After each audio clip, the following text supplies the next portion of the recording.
Alors, bienvenue à tous à notre conte de Noël cette année qui s'intitule Le spectacle fantarctique. Alors, bonne soirée!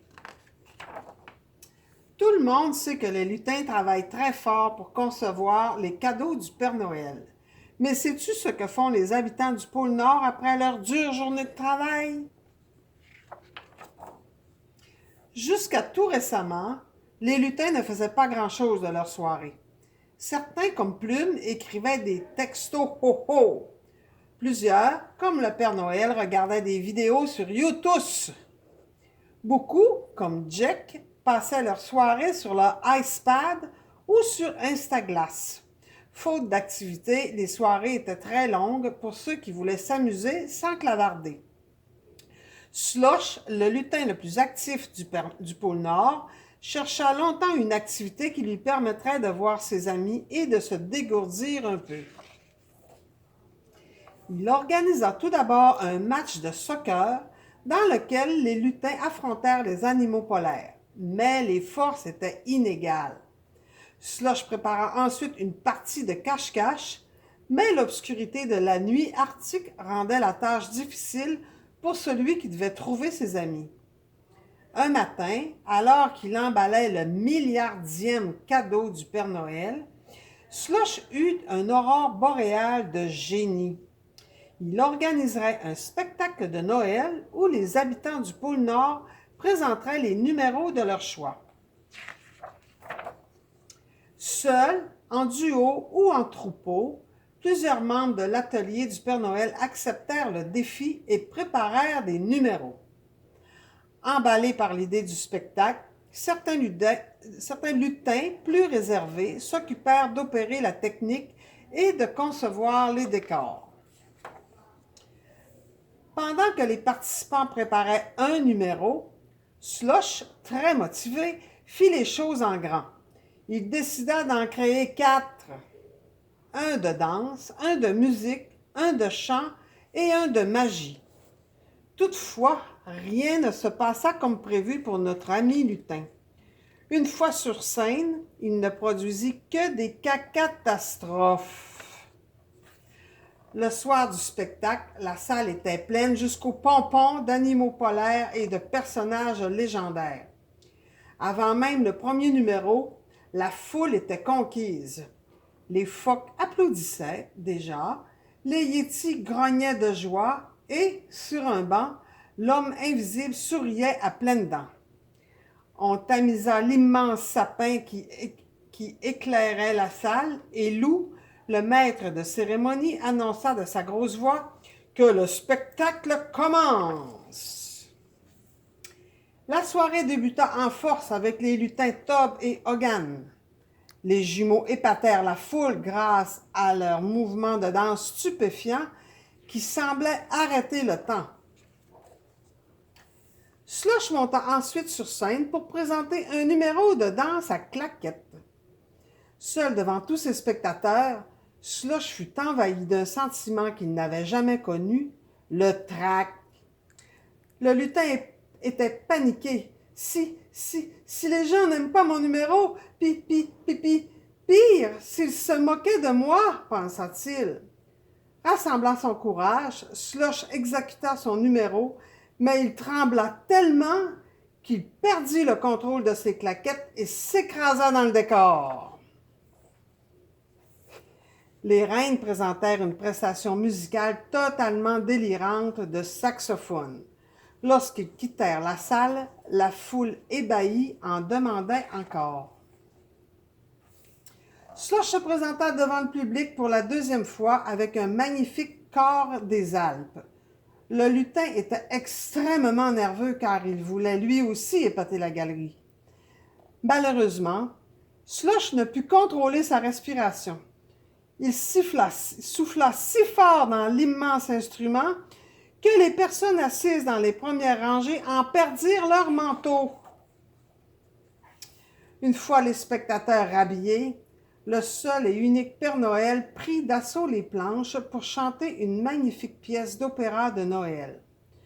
Devant tant de puissance vocale, la foule conquise lança des tonnes de roses de glace sur la scène. Malgré tous ses échecs précédents, Slush tenait à interpréter sa chanson. Ce numéro était celui dont il était le plus fier, car il s'agissait de l'une de ses créations. La foule était confiante, car Slush avait une voix aussi pure que le plus clair des glaçons. Malheureusement, il claqua tellement des dents que personne ne put apprécier sa prestation.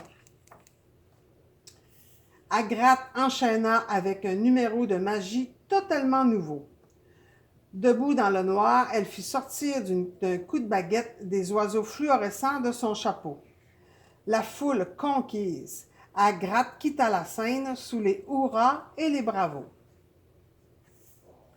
Slush, tremblotant, monta sur scène pour présenter son tour de magie. Dans celui-ci, il devait couper en deux son assistant Rodolphe. À la vue de l'immense scie que Slush tenait dans sa main, et repensant aux échecs des numéros précédents, Rodolphe prit peur et s'enfuit en galopant. De retour dans les coulisses, Slush était tiraillé par les émotions. Il ne savait pas s'il devait être en colère, rire ou pleurer de la situation. Le Père Noël vient le rejoindre et l'écouta. « C'est plus fort que moi, expliqua le lutin. Dès que je monte sur scène, j'ai une boule de Noël dans l'estomac et mon corps tremble comme une feuille de gui. Je ne sais pas quoi faire pour que cela s'arrête. » Le vieil homme sourit, puis fit une révélation surprenante. Lorsque la fée des étoiles m'a proposé de devenir le Père Noël, j'avais une peur bleue de voler. Lors de mon premier Noël, j'ai distribué les cadeaux en n'empruntant que les routes et la mer. Imagine! Cette année-là, mon tour du monde avait duré 80 jours. Ho, ho, ho! Le Père Noël expliqua à Slush qu'avec l'aide des reines et de la fée des étoiles, il avait appris à voler un peu plus haut chaque jour. Et avec le temps, il avait réussi à piloter le traîneau comme il sait si bien le faire maintenant.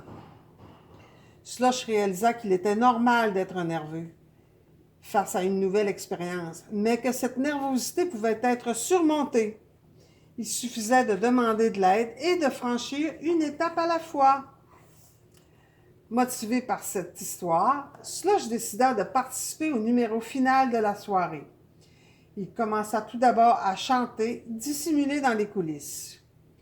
Lorsque les lumières éclairèrent la scène, Tom et Hogan sautèrent sur les planches pour improviser des pas de danse. Le Père Noël apparut ensuite et se mit lui aussi à chanter. Les reines enchaînèrent en jouant du saxophone. Finalement, Agathe fit apparaître Slush sur scène dans un immense cadeau. Le lutin, rassuré par la présence de ses copains, chanta juste et bien. Avec l'aide de ses amis, Slush avait réussi à affronter sa peur et à s'amuser.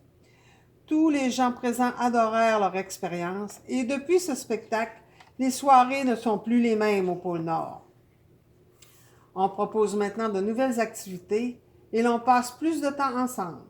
Bien sûr, on sort encore les écrans, mais un peu moins souvent qu'avant. Pour sa part, le Père Noël a décidé de joindre l'utile à l'agréable. Il a recruté les artistes pour l'assister dans son travail le plus important d'entre tous. Sais-tu lequel?